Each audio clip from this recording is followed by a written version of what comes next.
All right, welcome to another beautiful episode of the Perspective Podcast. Today we have Dionysi on the show. Dionysi, thank you so much for coming on. You're welcome. Yo soy Dianisi Dionysi, Torres. see, I said it with I said it Thank you. Thank you. like a true American. Look at That's okay. That's okay. I can teach you how do how I say to it? read it in Let me say it one more Spanish. time. Dianisi. Dionysi. Muy bien. Yeah, I did Yes. it. Perfecto. All right, that's Yes. what I love. All right, Gracias. perfect. So today's gonna be a good one. You know why? Because this woman has passion, she has fire, and she has purpose. So I think you guys are gonna get some insight. You guys are gonna feed off of her energy. I think if you look up the definition of Latina fire, Latina fire, it's her. I swear to God, it is. So I want her to introduce herself, give us a little bit of the story about her, and kind of tell us a little bit about her purpose. So maybe anyone who's watching along may want to join her and along this purpose as well. So Sure. give us some insight. Let us know. Definitivamente. So my name is Dianisi Torres. I am original from Puerto Rico. So I was born and raised in Puerto Rico till I was 21, almost 22 years old, when I decided to move to United States. So that's me. So I did quite a lot in my country. What brought you to the United States? Why'd you want to make the switch? So, even though, most people think and know that Puerto Rico is a poor area of the Caribbean, well, that wasn't the reason, to go for the American dream. I have my Puerto Rican dream happening in my country. I was doing pretty good when I decided to move to the United States. So when I moved to the United States, it's because my mom was in the United States for 2 years. And I was in Puerto Rico by myself as a teenager. I was 18, 19 years old. So I fall into this deep depression, missing my mom. And that's when I decided to follow her. And I ended up, I searched for colleges to continue my college education. And it happens that where my mom was living in United States, Willimantic, Connecticut, there were two major universities of Connecticut. So that was kind of like, enough reason for me to move to my mom's Yeah, side. I love it. So I have so many questions. Honestly, first of all, what brought your mom over to here? Why did she go? Yes. And it seemed like education was such an important part of your life, or Yes. not just a part of your life, but a part of you. Why was it so Totally. important? If education, my mom taught me that education is the way out of poverty, and I saw it with my eyes, firsthand experience, what it feels and what is the difference living in a very poor area of Puerto Rico and also moving towards middle class, which is, you might think is easy, but in my country, it's really difficult when you grow in a very poor area, and then, so you have to do it by yourself. Nobody's gonna do it. There's no wealth from your family. That's no inheritance. There's nothing. You have to build it from zero. And my parents did that. My mom went to college to do like a fast track training to become a nurse. They were looking for nurses in Puerto Rico, and so my mom, at 29 years old, she decided to finish her high school education. So she did the GED program, and as soon as she's finished, she entered into the fast track nursing program in Puerto Rico, and she became a nurse. So now with that income, it definitely changed, everything in our life. So now we get out of we got the chance to get out of the projects, the public housing, which is totally different in my country than the United States. And we got a very humble house, but it was our house and still our house in Puerto Rico, and that was very So powerful. your mom's like your hero. My hero. She's my heroine. She's la héroe de mi historia. She's the heroine of my story. Totally. So most of the things I do the influence by my mom. My mom, and also the persona who I am today is my dad. My dad, I always say, like, my dad, he raised us, until I was 29 years. So he complete his job, and then he got divorced. My parents separated, but my dad, he always been in my entire life. He was the one bringing me to school every morning, taking me to college. When I was 17 to 18, he was the one driving me 45 minutes, 3 times a week, to take me to college, back and forward. And because I didn't have a car. And then they wanted me to have that college degree. I'm first generation of my mother's side, graduating from, a high education level. And that's big in my life. That's huge. And that's thanks to my mom and my dad influence. My dad taught me how to love myself and how to make other respect me. Respect is huge in my life because of my dad, and education is everything because of my mom. So what brought your mom to America? My mom and my dad went through a situation when my dad had a kid with another woman. So I have a brother that I don't really know, and he must be like 25 at this point, 25, 26 years old. So, but that person did not want to have any relationship with us. I have two siblings. And so my mom couldn't handle that when she was with my dad, and so she decided to leave the family, and she left with her mother side of her family, so which is she was living here in the United States. So that's why she decided to move by herself with her mother and her siblings, and because of the situation with my dad. But like 6 months later, my dad decided to look for her, and he also came to United States. So I was living with my grandma for almost 2 How were years. you making it to school then? Like where? So I was going to college, so I was already in college when that happened. And I was already, working in two jobs, doing so many things, going to college, having by that point I had my car. So I just started living with my grandma, and it's normal in Puerto Rico to live with your grandparents, So that was kind of like a good thing for me that I was living with my grandma, and I was the only grandchild in the house, But things weren't that easy because my grandma was still a very old school type of education, so she wanted me to be at home at 10 p.m. the latest, and I never had a key of the house, so I was very limited socially when it came to those 2 years in Puerto Rico, and I was working in an ambient that it requires you to stay up late, so I was having a lot of conflicts with that, and And that's kind of had some influence to why you wanted to go see No, your mom, or just like make that shift. definitivamente. It was kind of like the reason, like I was looking at all of these situation in my life. I was growing professionally. I was, educationally, I was so good. I was going for all of the, merits in college, and I was admitted in one of the most difficult colleges to get in Puerto Rico, which is University of Puerto Rico. So University of Puerto Rico, even though it's the public school, public college, you don't get in that easy. You have to compete, and the competition is real. So, and I didn't have to compete that much because I was so good at, in school that they actually offered me a scholarship, and everything is paid, especially because you're low income. So that's a special spot for you because you're low income. So they give you that opportunity, for you to get So out. when you went to go see your mom, was it just like the hardest thing you needed to do was just find the college and smooth sailing? Like what was your experience like when you made that change in living to Puerto Rico and now living in America? So I remember like yesterday when I went to each of my professors at University of Puerto Rico, la UPR. So at the UPR, you have to get every professor signature in order to transfer. So I knew about UConn. I knew about University of Connecticut, and I knew that, that was the college I want to go to. Because UConn, I Google, and I remember UConn was, when I read it, it was the big thing, it was a huge university and a big entity, huge, very strong reputation. So I told everybody University of Puerto Rico, which is one of the, like difficult colleges to get in. So I told everybody, like, I'm going to UConn, I'm going to go to UConn. And everybody knew that place in Puerto Rico. Most professors knew about UConn, University of Connecticut. So I was, sure that I was going to move to United States, start my, continue my college degree in UConn. Little that I knew. What happened? So, of course, first week in the country, I went to UConn.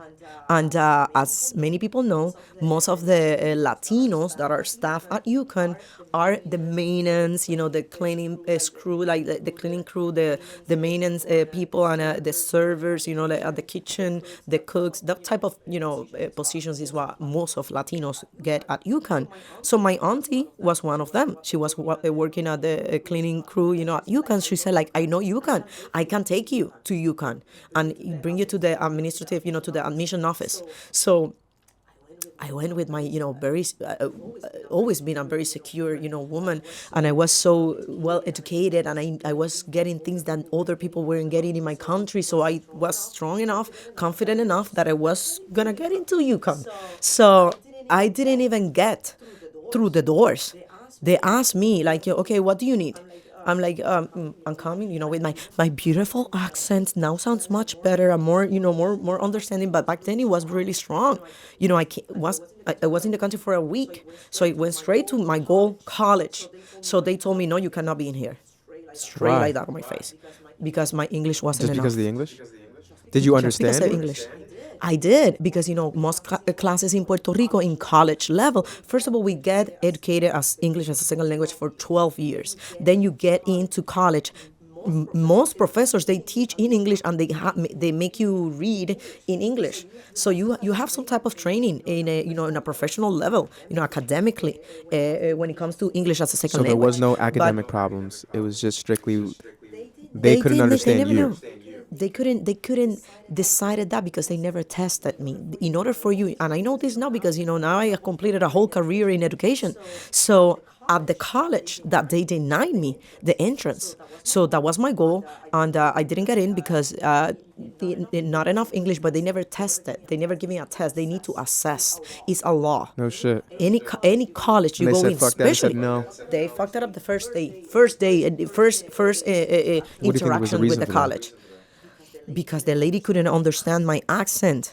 She's like, if I don't understand my accent, this person will not understand the English that we're gonna teach her, and that's not the case, because the University of Connecticut is the most polluted college of foreigners.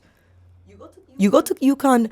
Listen, I did my whole school at UConn. I've been teaching at UConn for 14 years. So, I don't only got to graduate from UConn. 14 years later, I teach. I am one of their best staff, educational, in terms of outreach for the Latinos. I am, the person that when they need to educate Latinos or gather a group, they call me, and this is at the college level. I lecture professors about how to reach the hard to reach people, which is Latinos and, undocumented communities in our areas. So, I remember like yesterday, like 17, 18 years ago when I applied, I went to that mission office. The lady didn't want to not even go through. She even got someone who speaks Spanish, really broken Spanish, to communicate with me. So then that was really bad. Then I went to Eastern Connecticut State University. Same story. Not even one assessment. Oh no, I suggest you to start in a community college. So now I know why they suggested a community college. Because they thought you are poor, you are dumb, and you're not American. You're not from here. You're not even culturalized. You're not assimilating. You're not part of our cultures, and therefore you cannot be in one of the best colleges, the most expensive college in Connecticut. So that's what happened. That's what happened. They saw just what, they judged of what they saw that first encounter, and they decided just to do that. And then, to make the story long short, so, I did. I started it at the community college, where everybody were telling me, no, you are too advanced for the community college. You have to start in the colleges. You have to start in the colleges. But the colleges didn't take me in until I had some proof that I was enough through the community college. So, and it's a very bizarre story, like crazy. But I know it's not bizarre. I know it's not unique. I know it's not solo. Many people go through this. Many Latinos go through this. Still, that's why we have so many Latinos that they come from their countries, their native countries, and they are working in jobs that they are not at the level educationally or with their degrees, because the degrees, when they come from other countries, Puerto Rico is not the same because we are Commonwealth, so we rule by the United States. We follow all of the law, and anything that we do in Puerto Rico gets assimilated in United States because we are part of it. But it's not the same in Dominican Republic. It's not the same in Mexico. It's not the same in other countries. So we have doctors. I used to have a classmate. She was a dentist in her country, Peru. And she was working in McDonald's. Nothing wrong working in McDonald's, but when in your country you're a dentist and you have, people cleaning and serving you as a staff, and now you have to be, in such a lower paid job, because it's not, many things go along with this. It's not only your degrees that could be valid or not. It's how you look, how you talk, how you present yourself, what you bring with you, who, everything. It's like it's really hard, when you're a foreigner in this country. Wow. It's really So you're hard. saying now that how did you get through it? So, I'm always been a very strong-minded person. When I was younger, I suffered, when I was in my maybe 12 years old, 12, I think it started when I was 12, depression. Depression was big in my family, and, depression, bipolarism, also, schizophrenia, all of that run in my family. So, therefore, I'm going to have some of that percentage, in me. But I really, really struggled too much with depression when I was younger. But then, suddenly, something awakens in me when I was maybe in seventh grade. And a teacher, I remember a teacher, educator, she came to me and said, like, Denise, I think you're good at poetry. I like, me. I was such a shy girl, girl like me. Mrs. Gonzalez. I remember like yesterday, Gonzalez. And she's a Spanish teacher, and she was having a contest of, poetry. So you have to, reclaim poetry. So I'm like, me? And she's like, yes, you should try it. And she said, like, here we go, read this poem, read the poem in Spanish, right? And I was reading it, and she's like, no, but give it more passion. Give it more passion. Then you see, you got it in you. And I was such a shy girl. And she's like, no, you got it. Denise, tú puedes. So, and I memorized the poem that I still remember today. And that was in seventh grade. And I did the contest. I participated, and I won second place. And that's, I remember like yesterday, and I remember Mrs. Gonzalez never gonna leave my heart and my mind, because she opens that door for me. She's like, you got it in you. And I do got it. And I've been improving, and I've been so good at it that I can, I can stand in front of so many people, and I'm not afraid. I'm not shy. I am not, in fear of what I'm going to say, even with this beautiful accent, okay?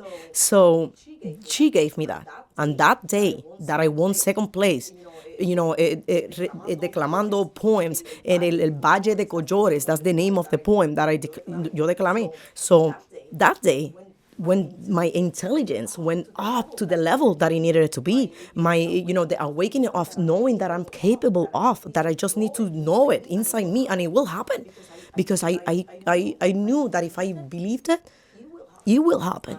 And I've been rolling my life since I've been in seventh grade till today, that if I dream it, I see it, I vision it, I will have it, I will make it happen, and I will do it. And, that's how I rule my life. So when you went to school, like in the beginning, right, Puerto Rico, and you had this dream, that you wanted to pursue, like you're going to like, you're strengthening your education. What is it that you wanted to accomplish with your education? So, I wanted to become a teacher. I wanted to become an educator in my community. I love kids. So my passion always been, educate. But I believed in Puerto Rico, when it comes to schooling, when it comes to teaching, being a teacher in the school, it wasn't that dominated by the standards. There wasn't Common Core, okay, the new standards for the schools. But whatever happens in the United States, we adopted in Puerto Rico when it comes to the schools, even the menu. The food menu. Yes. That's ridiculous. Beyond ridiculousness. I grew up with, in school, rice, beans, fried chicken, or stew beans. I mean, a stew pork or beef or whatever they have. But real food, like real meat, from our country, from the farms. Beans, rice, vegetables, even a sandwich bar. Wow. There was a sandwich bar that you can make your own sandwich, a salad bar, all of that, and milk, chocolate milk, strawberry milk. You can pick. This is the shit no one really talks about. You don't know that they're copying the fucking food, and they're shipping the food, right? They're shipping the food over. That got rid of so many old ladies that they were our cocineras, the cook from the kitchen, the school kitchen. So they got rid of all the stuff. And replaced them with microwaves. They removed all of the stoves and the big pots, and they put like huge ovens. Everything is frozen now. So now you need a storage of a huge walk-in freezer and a big oven to put all that food in there to get it ready for the kids. So That is from rice and crazy. beans And you already know they're putting chemicals in that shit. of course, Processed food like no other. in 1999, that's the year that they changed the menu in the schools because I was in my last year in school. So that day, one day, I remember like yesterday, rice and beans and the stew meat. And now you have a slice of pizza that it looks like it's plastic. That was the change. And you're like, what? No, and tomorrow is a burrito. No A shit. burrito. Un This is burrito. Like this when? is the shit you don't even think about it. Like across America, like they're copying, like learning the same shit, but they're also feeding you the same shit, bro. Like this Same really is shit. systematic. It is. That's That's the crazy. point. It's a system. It's all a system. Same. With the colleges. I was not admitted because it's a system. How is processed foods good for like like you do all these studies on like children's behaviors because of sugars and processed foods. You get ADHD, you get all this other type of shit. You get like But it's cheaper. yeah, it's Less work crazy. for the staff. But this is the attention we need to Less drive. hours We they need need to to pay. people need to have the attention on this. Yes, and also there's many factors as well, like agriculture, education. I think when we don't have that type of education, like domestic, ¿cómo se llama las clases de economía doméstica? Economics. Yeah, like these classes that they teach you how to sew, how to cook, how to do the cleaning, how to do that. In Puerto Rico, we had Trades that and class. trade. It was in the school, curriculum. Now they removed everything that it has to do with your growing in your skills as persona. Right. It's Or all being about self-reliant. science, You gotta math, rely or on people for like your basic necessities. that's it. So I'm not gonna tell you my age, but I learned in school how to sew, how to make flan, how to cook, how to make how to iron clothing. They taught you how to iron in school? detergents. That's crazy. Yes, listen, but it was a long time Listen. ago. It was a long time ago. That's cool. So, nowadays, you don't have that. You don't get that in school. So you don't learn how to grow your own vegetables. You don't learn how the system works, in the world for you to get fed. They don't teach you that. They don't show you the map of food. They don't show you So how much of a just slave get- you are. No, they don't. And how you've been, dominated by that. They manipulate you because you are what you eat. So they can make Say you whatever they want. feeding you, of course, They especially if want you you're poor. docile too. Especially I if you're remember hearing something too. Like the most important things are not taught in school. Like raising a kid, having a successful marriage, shit like business that. education, None of it. business, financial. And what's more like, important we than don't- that? What's more important than like Listen. raising a family, raising the children? Or how to, parenting classes. They don't do parenting classes unless you have a child when you're a teenager. Damn. Don't you think it's better just to prevent that and educate you before you start being a parent? Nah, it's evil out here. I think it's evil. I think it's all with intent. Totalmente. Personally, you know what I mean? Totalmente. There's a mission. Right. There is a mission, and they are accomplishing it. Unfortunately, It's okay. We already know who wins in the end. That's Dios. right. Dios. And if you are guided by it, and if you believe and you really put it, everything you do, you put it into God's hands, it really happens what it needs to Absolutely. happen. It really happens in the way that God wants it to happen because there's a perfect timing. I always say like there's a perfect plan for each of us and a perfect timing. And it's not a mistake that you are here today, that we are here today, we're talking about this, and it's happening at this moment. So same as other situations in other people's life, it's a timing that God decided that is gonna happen in that timing when you're ready or to get you ready.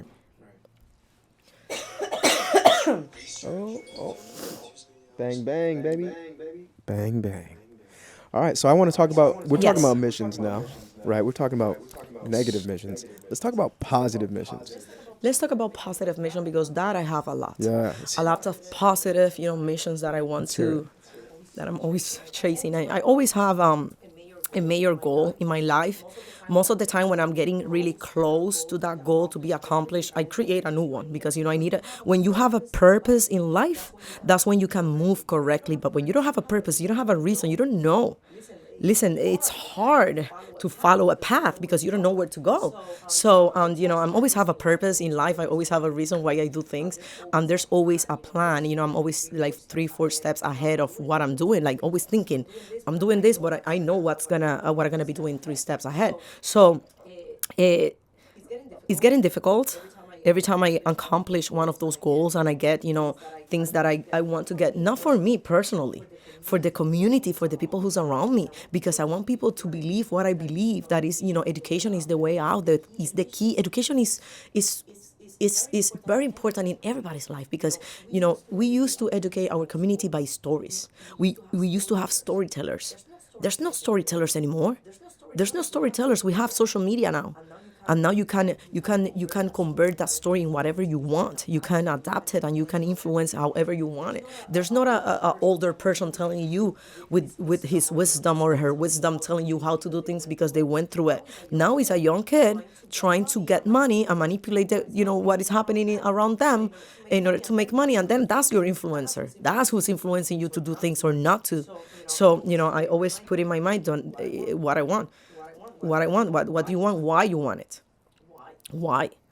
If I wanted a really nice car, I would have it, because it's something that you put in your mind. You can't have it. But I wasn't wishing for a brand new car.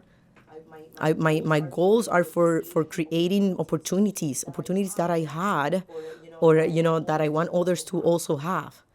People that look like me, people that act like me, people that has the same intent. Honestly, that's it. In resume, I think is creating opportunities for those that they believe they can't. Honestly, because that's what we need. We need hope, and we need that influencing, but in a good way. Because I think the word influencer and the definition of it got a little bit distortionated by the social media. And that's 100%. real. People think influencer is just someone you see online, but like every single one of us has influence on people in every day that we interact with somebody. When you walk into Definitely. the store, you're in a coffee shop or in a bookstore, or you're wherever you need to be, just saying hello can prevent someone from taking their life. Just a simple hello. You know what I mean? Like we all have so much Yes. influence. Like That's at right. every moment, even over yourself. You know what I mean? Negatively and positively. And influence doesn't mean positive or negative. It means influence. It means you can It means any influence, direction. It can go yes. anywhere. Any direction. And the influencer controls that. The influencer controls that, though. What's to be influenced for? Like what do I want you to do or believe or do or see? And I always I Or come from distract.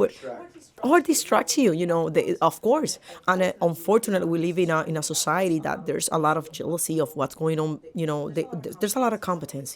People are always comparing to each Yeah, other. yeah. People are always in a competence. In a competency of who's better, who's doing what's better, Is it like what's that in sounding, Puerto or Rico, or whatever. do you see more so in America?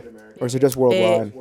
It is in Puerto Rico, but in a different level, like different aspect. For example, here mostly I noticed that in United States, your education, your background education, and your diplomas are a big thing.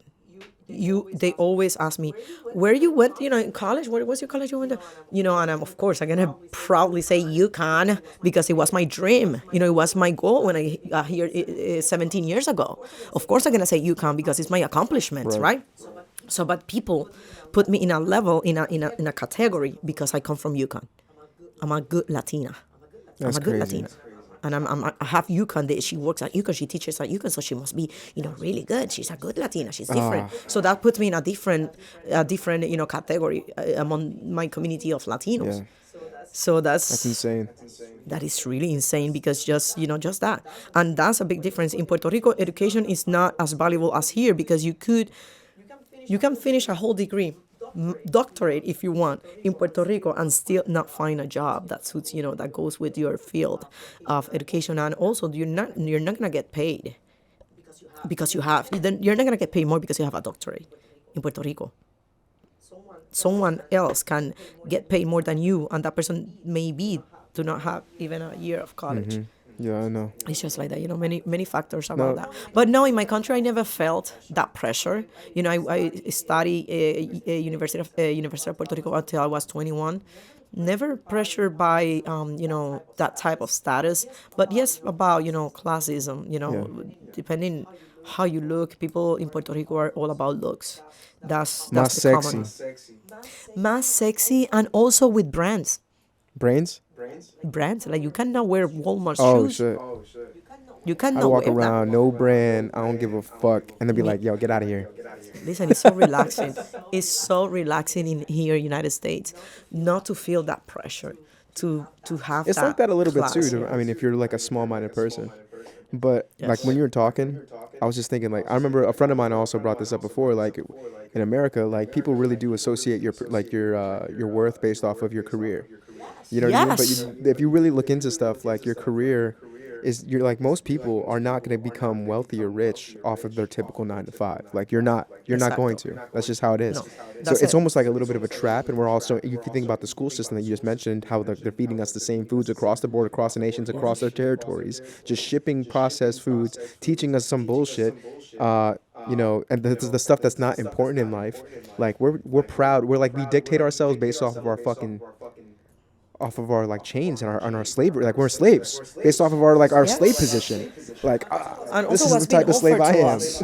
So we in every class, in every class level, there's opportunities, and you might jump one class and go upper and get those opportunities, but it's really hard. I'm telling you, because first-hand experience, jumping through classes economically to be here today, to be the Anisi Torres, the person that I want to be, educated, trained, and with all this knowledge, all this experience to do what I do. But it was really hard because I'm still poor. But I am, navigating myself in a different level, which is middle to high class, because that's where the professors are. That's where administrators are. That's where the owners of the building and the CEO are. And that's where I'm navigating myself into. That's the people that I meet and I talk, and I am not their guest, just to sit down and they have a quarter of a Latina. I am the speaker. I go to those meetings and I sit in the same chairs as them, and I am the one who speak and teach them about my culture, about my community, and what we need and what we do not need. Because there's a lot of confusion, about Latinos when it comes to the professional world. And when you are in a professional level, the people that are at the table, they might not come from these poor places. They might not have experience with the low income community, because most higher class level in United States are white. So that's why when I go to these meetings and I am part of the discussion, the Anisi, so controversial.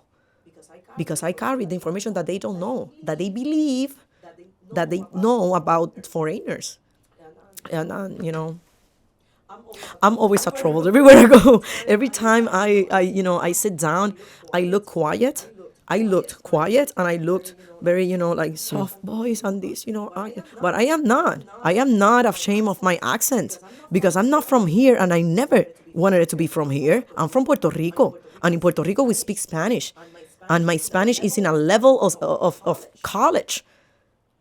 I studied to become a Spanish teacher, and Spanish is my passion, my lengua, and it's very frustrating when they expect you to behave certain way and say certain things.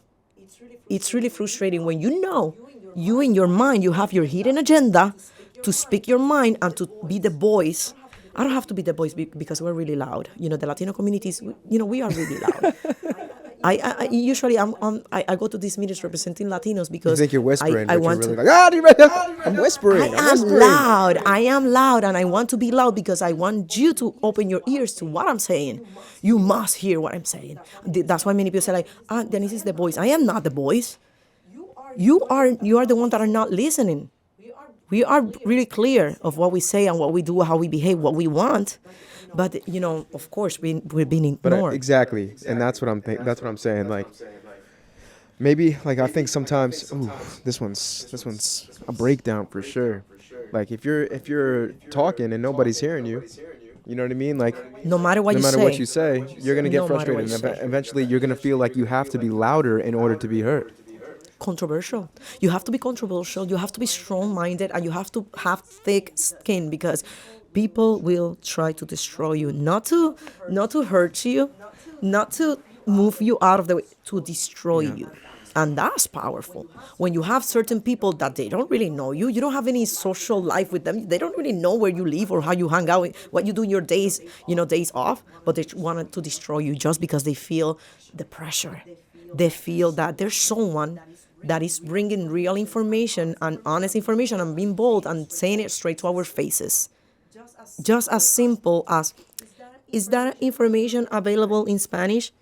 The answer most of the time is no, but we're working on it.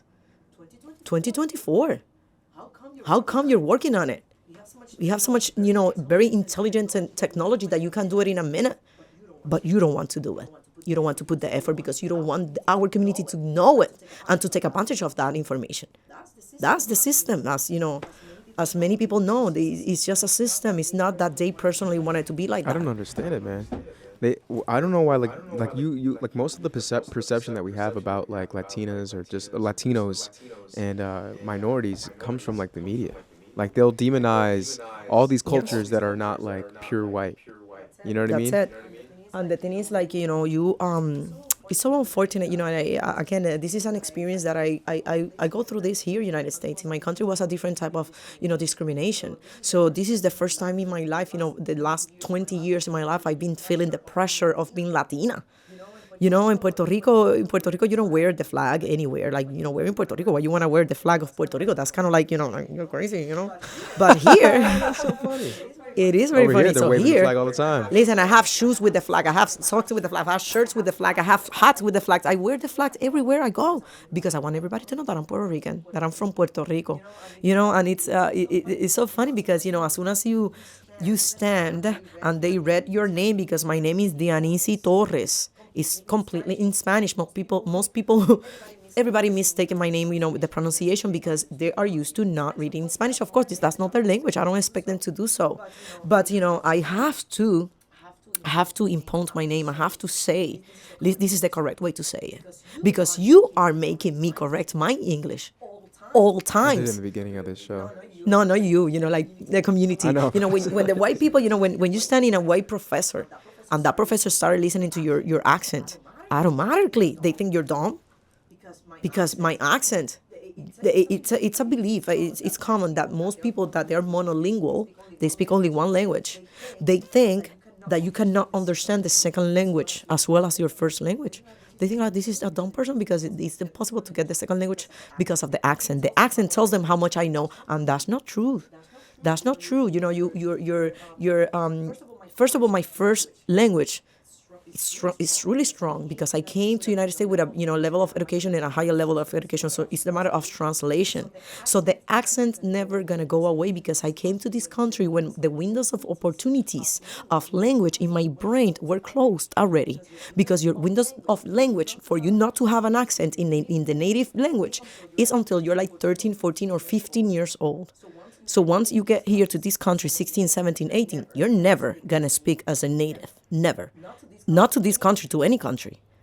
Never. You go now and move to Puerto Rico and start talking in Spanish. You always, the rest of your life, you're gonna have an accent in Spanish.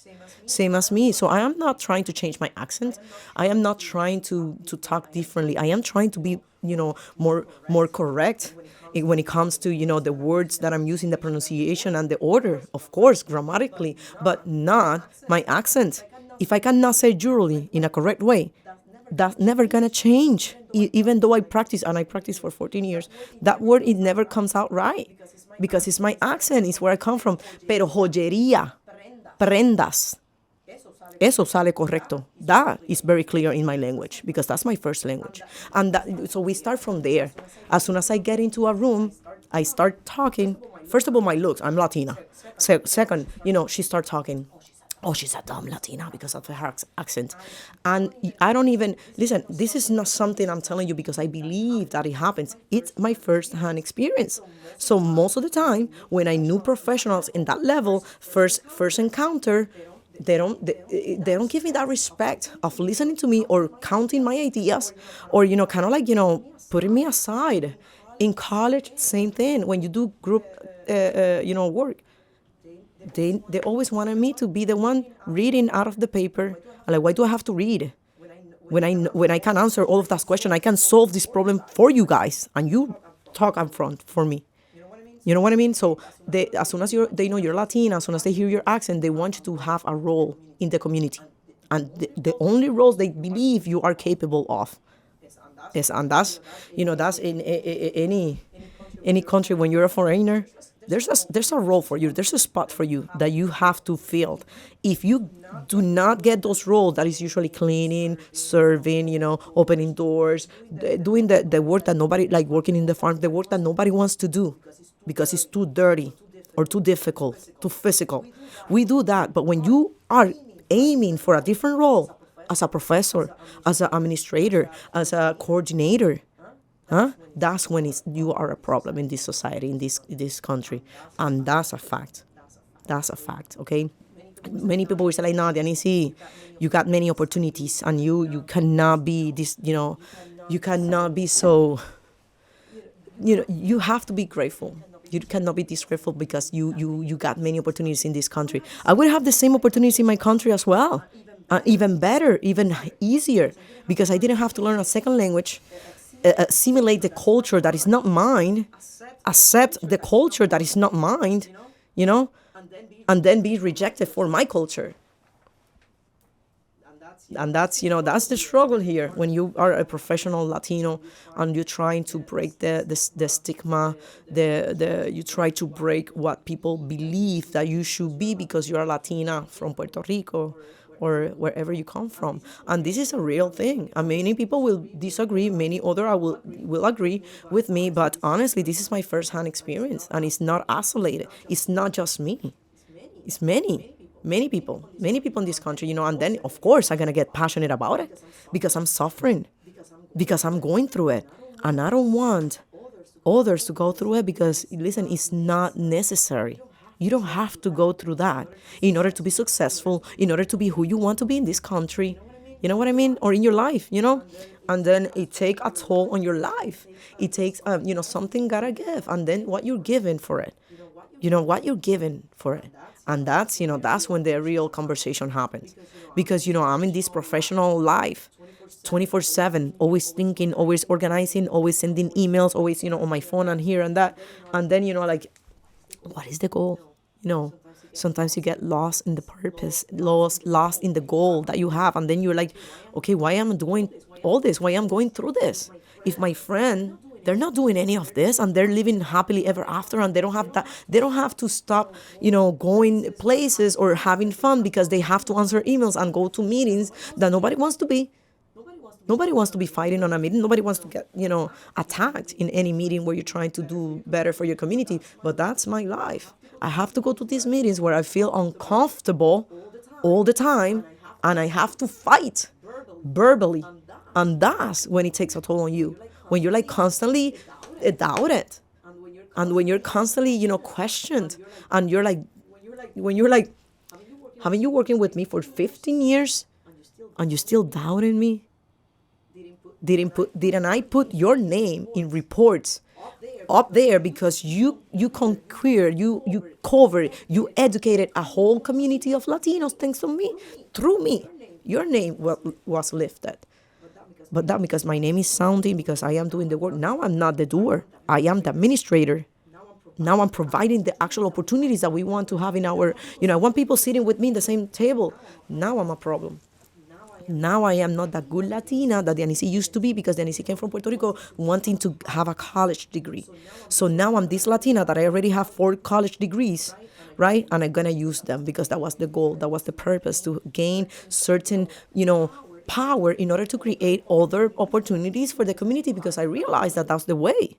That's the way. There's no other way. You have to have certain power, and it's not power of money or reputation, what people are going to say or they're not going to say. It's not about likes in social media. It's about accomplishments. So what do you do for your community? What happens when you do things? What are the outcomes? And that's it. It's a lot. I don't think that's it. It We're is a just lot. touching the surface. And then I talk a lot Getting too. started, And this which is is crazy. And it's easy, and I wish I could play a movie of 2 minutes or 3 minutes for you to see how, my life has been going the last 18 years. And Hey, maybe it can and, be done. I do own a production company. Just give me the So- bullet points, and I already see it. I'm already I already see it. Listen, every But I time I don't have talk about everything. myself, Every time I talk about myself, I feel like I am coming up with this, movie, a story that is not truth, like it's fiction or something like that. Because like, sometimes I like, damn, yes, I did that. Yeah, damn, I went through that. Damn, yes, I am standing here doing that.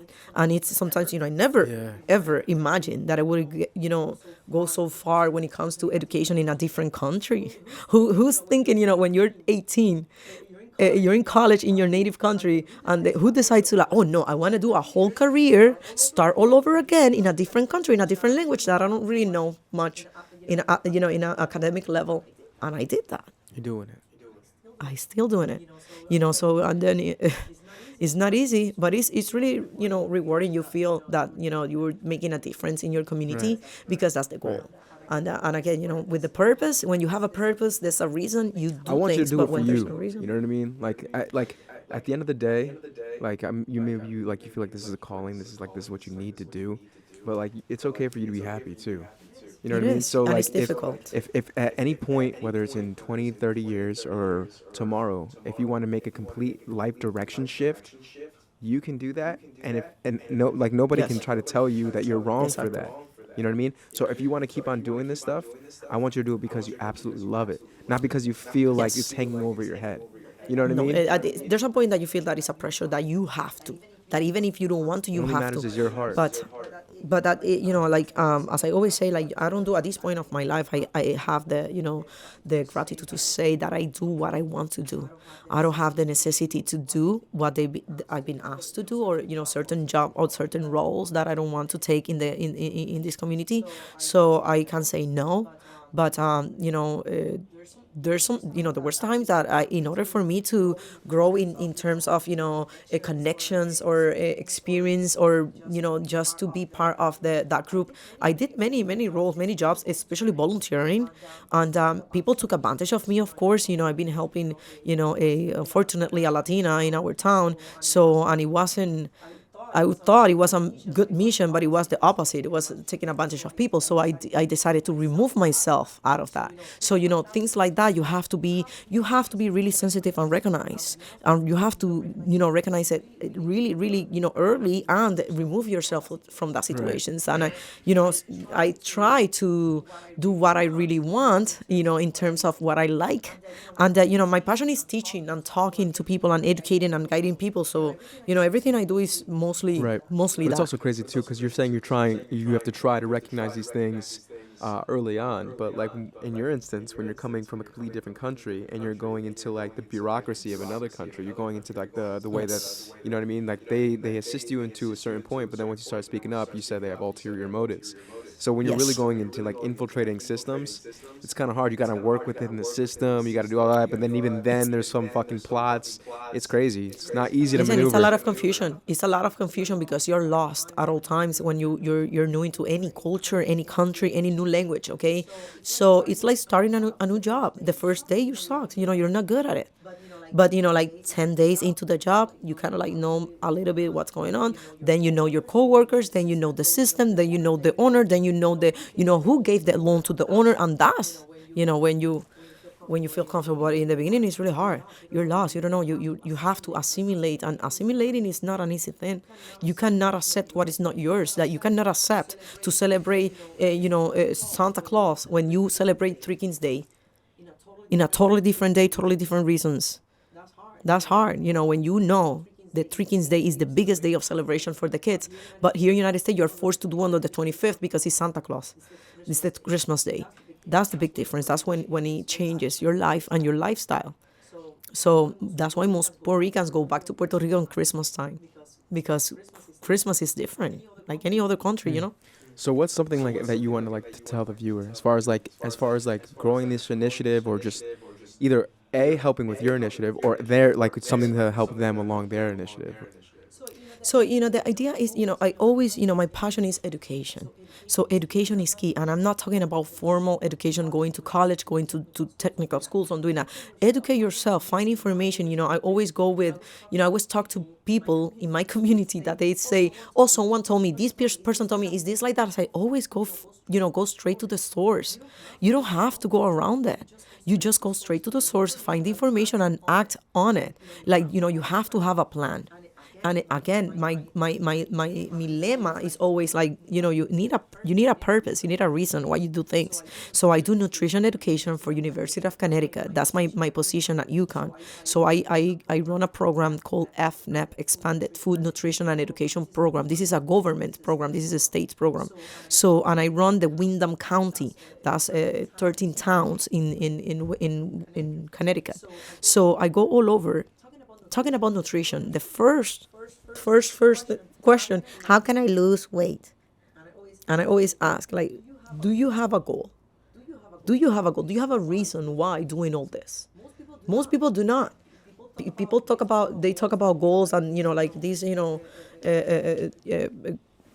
portraits you do you don't need none of that. You don't need to force yourself to have a goal. You just need a purpose. Why you doing it? That's it. You need to have a purpose. If you don't have a purpose, if you don't know why you're doing it, how you gonna start doing it? If the goal is to or keep doing it. So yeah, and then if of course nothing is perfect. You learn as you go, because nobody trains you to do a community work like that. Nobody trains you to do anything like that. Right? Nobody trains you to do outreach. Nobody trains you how to deal with certain people. They don't train you to do that type of work. You just get thrown into the community and you just realize what are the needs, and then you kind of make connections of what could be done. How can I link this program? Okay, I know they offer that, but these people, they don't know about it, so let's link it and create a program.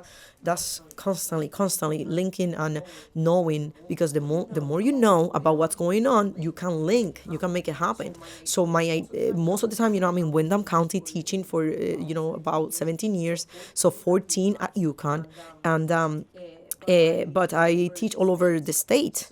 So, and what happens in New Haven doesn't happen in Windham. So I want Windham to know that there's opportunities and there's programs, that kind of, education and linking. That's the conversation that, that's type of the idea of making it happen, like a liaison, bring the bridge. That's what I'm trying to do here. Right. So I know that you guys started a nonprofit. Yes, we did. Not very recently, we opened the nonprofit organization, our official 501c3 Latino Chamber of Windham. This is a program under the Windham Region Chamber of Commerce foundation. So it's a official, 501c3. So we are a nonprofit in Windham. So, but we are kind of like taking on the umbrella, New London, Windham, and anyone who wants to join us. Well done. It wasn't easy. It's still a struggle. There's people in our community, in the administrative level of the town, that is against that. A program that we don't get paid. This is voluntarily. It's not, it's not an issue. We're not coming up with a whole group of creating issues or problems or, controversy in town. We're just trying to create an umbrella for people to feel safe, for the Latino community to grow in education, entrepreneurship, in, arts. We're promoting arts. We are all about creating events to represent our community, because that's another struggle in our community, in our town. And the worst part is that there's a Latina stopping everything for Latinos in our community. That's the worst. Jeez. That's the worst. So what do you have to say to so for viewers in Connecticut, what is something that they could do to help assist, grow this mission?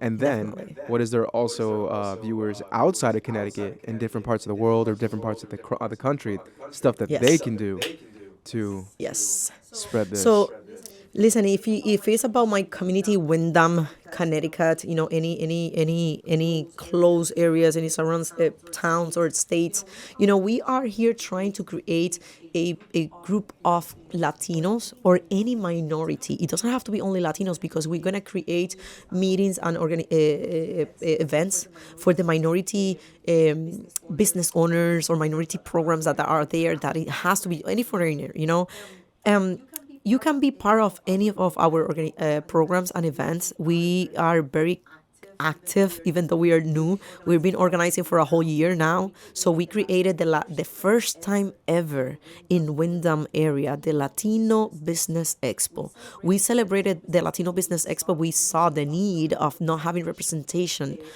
or education or space for Latinos to grow in the business world. We can we can have successful Latino business owners, but it takes a lot of education.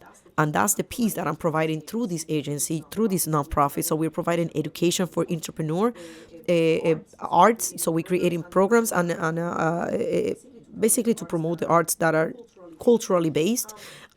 So anyone who's looking into get, if you have any program, any curriculum, or do you know of any organization or institutions that would like to sponsor or be part of? Because we are running this organization with no money. We started 2 months ago. 2 months ago, but when we did last year, when we did the Latino Business Expo, it took a lot of talking, knocking doors, and asking for donations and sponsorship, and it was a struggle. It was really difficult. We organized that event like in a month, maybe a little bit more than a month, but it was very difficult to do it. We have to charge people to come in. We pay. People pay for a ticket to get in to that event because we didn't have enough money to do so. So that's why there was a prize, that was a cover, because we did it with zero budget. So some agencies in the community donated by reducing, the venue we use, by providing some, mostly our Latino community were the one who responded, to that call, and so we aim to do it every year. So that's how the Latino Chamber of Wyndham has been created, because from there, so we're doing this, but we don't have any sponsor, we don't have any partnership yet. We are in conversation with some organizations in town that they're gonna, create some programs through the nonprofit organization of Latino Chamber of Wyndham. But again, we're open to any project, any agency, program, or institution that would like to be part of this. Listen, we hold the Latino community. That's what we offer. We offer the full outreach of the Latino in Wyndham County, Hartford, New Haven, New London County, all of that area. So, we are, I'm not going to say that I'm famous, because I am not, but I know how to get to people, and I know how to get them into the programs, because it's a necessity. It's not that difficult. It is not. My job is easy because the programs are created to cover needs, and I have the people with the needs.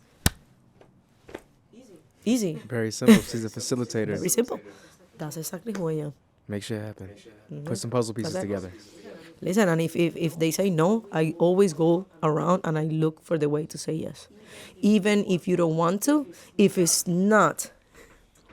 even if that person or program or agency or institution do not want to do what is by law, you will be forced to do it, because I'm not going to stop until that person, that family, that group gets what they deserve by law and by nature. So that's one of the things. So, I am one of that Latina that I look, I go like this in the meeting, and I am the first one to raise my hand. And when I speak with I'm loud. I have, I can project my voice, and this is my lowest. Okay. So when I speak, you must listen, because I am not here to chit chat and tell you what I did the last weekend. No, I'm telling you what my family, my community struggle with. They're not eating because they have to pay rent. They don't have computers to get in and do homework and find for the services that you're telling them to apply online. They don't know how to read and write. In 2024, we have community members that they don't know that basic education, not because it was denied to them, because they couldn't, because they were in a difficult situation in their life that they couldn't get educated. And again, windows of opportunities are closed. Do you guys have like any place or a link like where people could Yes, people we do. could donate? Yes, we do. People can donate. Right now, we have our website is the latinochamberofcommerce.com. We also have our social media on Instagram, Latino Chamber of Wyndham, in Connecticut, Latino Chamber of Wyndham. So Wyndham County is the area that we are based on. So we are located in 47 Crescent Street, Willimantic. That's our office, and we have a very humble building where we have, a community room. We sit down, we do education. Most of the educations and the programs are happening in there. And, my social media is always open. I'm organized along with Luiso Morales from Willimantic and Ronzi Perez. So we are a group of 3 volunteers. So you can also go to any of our social media. Dianisi Torres, Dianisi, Dianisi Torres, Torres, and you can find me anywhere: Facebook, Instagram, and I have a YouTube channel, Dianisi TV, where I do interviews, and I try to interview, and it's usually bilingual because I want everybody to understand what's going on from the the side of the English speakers, also for the foreigners, because it's important to have that communication. There's a lot of miscommunication because of the barrier of language, and that's it. That's what I'm trying to do, and I've been doing it with Lisa. Get connected. You can also, I never answer phone calls because I'm always talking and teaching and doing and meetings, but text messages work well with me, and emails. So torres.dianisi@gmail.com, or my phone number 860-617-9162. So it's very important, to connect. If you feel that you have something that you can apport, that you can provide to us, and you can be part of, even if you want to see what we do, you're more than welcome to connect with us. We're very open to that. So now you know what's my mission, what's my reason, what's my purpose. So, and a little bit of me, a little bit of me, about how I represent my community. And if you're in a meeting with me, I'm not gonna be quiet. I'm gonna talk. That for sure. We love it. We absolutely love it. I love it. So, guys, if you guys have any questions for her, please leave them down below. And, of course, check out the page. That way you can donate just be part of the mission, join the mission, expand the mission, give some voice, more fire, flame the flames of fire on that mission. And Taylor, we're also creating events. So we're going to have events in our town in Willimantic. So we are creating the first Latino business gala. This is uplifting my community. We want to create all of these opportunities because I don't want to be seen as dumb, poor, and not valuable. And that's what we need. We need to uplift our community. So we're creating all of these events. We're doing festivals as well. So we have a lot coming up. We're just starting 2 months into the into the program, but I'm very excited. And it's anyone who would like to get more information, of course, or be part of this. We are here for the community. Absolutely. Yes. Absolutely. It's just getting started, baby. It's just getting started. Listen, thank you so much for the opportunity and the space. I really appreciate it. You've been so nice. So, you've been listening to me for so long, and I could talk for 8 hours straight. I love it. No joke. I like listening. This is what I do.